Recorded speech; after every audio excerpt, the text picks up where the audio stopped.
नमस्कार। तो आज हम बात कर रहे हैं फंडामेंटल राइट्स यानी मूल अधिकार। मूल अधिकार जिसमें हम 6 प्रकार के मूल अधिकार को पढ़ते हैं। पहला हुआ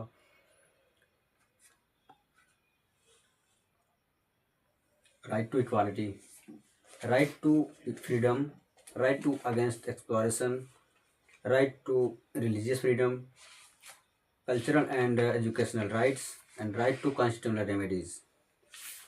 यानी कि अगर हिंदी में हम इसे देखें तो समानता का अधिकार, स्वतंत्रता का अधिकार, शोषण के विरुद्ध अधिकार, धार्मिक स्वतंत्रता का अधिकार, सांस्कृतिक और शिक्षा संबंधी अधिकार और छठा संवैधानिक उपचारों का अधिकार। तो इन्हीं अधिकारों के क्रम में हम पहला देखेंगे राइट टू इक्वालिटी, समानता का अधिकार। अनुच्छेद 14 से 18 तक प्रावधान इसका किया गया है भारतीय संविधान में। इसमें पहला हुआ अनुच्छेद 14 जो हुआ कि इक्वालिटी बिफोर द लॉ, विधि के समान संरक्षण, यानी भारत का कोई भी नागरिक उसे विधि के अनुसार समान संरक्षण और सुरक्षा दोनों ही प्राप्त होंगे।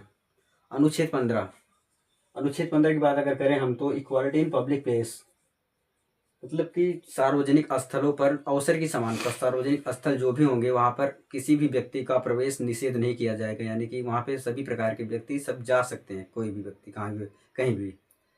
सार्वजनिक स्थल जैसे किसे कह सकते हैं हम, जैसे कि स्कूल हुआ, सिनेमा हॉल हुआ, बैंक हुआ, कुआं, तालाब, इन स्थानों पर कोई भी व्यक्ति बिना किसी भेदभाव के जा सकता है। तो अनुच्छेद 16 की बात करें तो equality in matter of public employment, अनुच्छेद 16 मतलब कि रोजगार के अवसर, रोजगार में अवसर की समानता, बिना किसी भेदभाव के योग्यता के आधार पर व्यक्ति को रोजगार मतलब दिया जा सकता है। किसी को वंचित नहीं किया जा सकता, किसी जाति, धर्म, लिंग, वंश, इन सब के आधार पर किसी की भेदभाव नहीं किया जा सकता किसी के साथ भी। इसके बाद हम देखेंगे एवोल्यूशन ऑफ अनटचेबिलिटी मतलब अस्पृश्यता, छुआछूत।